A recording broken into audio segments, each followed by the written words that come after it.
So there's a difference between us needing someone to behave a particular way and them needing to behave a particular way for themselves or for us. So if he feels you're telling him what to do, he's not going to do it.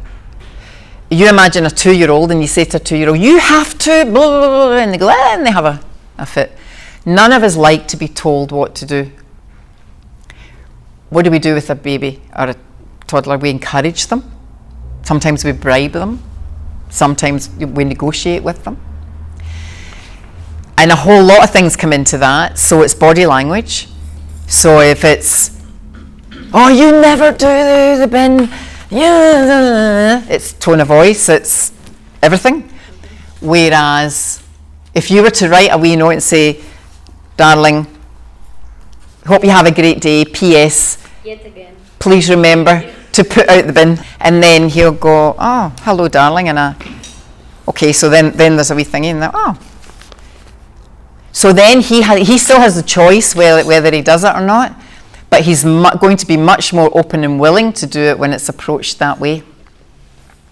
But what we tend to do is, I'm the adult, or I'm the parent, or I'm the one out working, I'm the one earning the money, I'm the one, and it becomes all about us. And I do all the tidy. I mean, I used to say to my husband, I'm like friggin' Cinderella. I'm the only one that cleans and cooks and blah, blah, blah. And he was like, yeah. But it wasn't until I said, I actually don't like being Cinderella. And can we have a roster? Can we each take turns?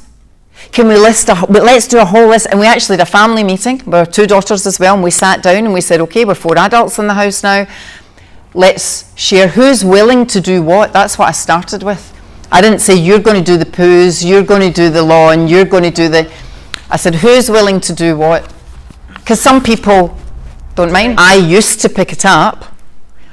And I went through a phase of thinking, okay, this is important to me. He doesn't care. The kids don't care, but it's important to me. So how can I change my mindset around that? So I'm going to see it as exercise. When I'm bending down and picking stuff up and having, at least I'm not going to the gym. When I'm picking the bin and I'm putting it out, and when I'm washing the windows, it's good. It's for me. And I'm doing it for me. I'm doing this because I want to, not because I have to. That's the crux. The minute we think we have to do something, it's like, oh, the brakes are on. Don't you think for a minute I'm doing that? And we've got that in our house. But I then had to say, you know what, that's your room. And if that's how you want to, I'm not cleaning it, I'm not touching it, I'm not. Because then you're putting your values on. That's not one of her values. Being tidy is not important to her. Whereas for me, it's one of my hot buttons. I'm like, everything's systemized and labeled and orderly and clean. And I kind of created that burden for myself in a way too, because when it wasn't like that, I had this reaction. And who did I learn that from? My mum, because she was the same. But it all comes back to your mindset and how are you going to tackle it. And you have a choice. You can either get angry or negotiate. You can either talk about it or shut up. You can either take action or react.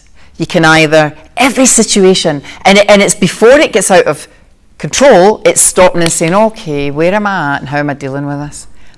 What am I doing to add fuel to this fire?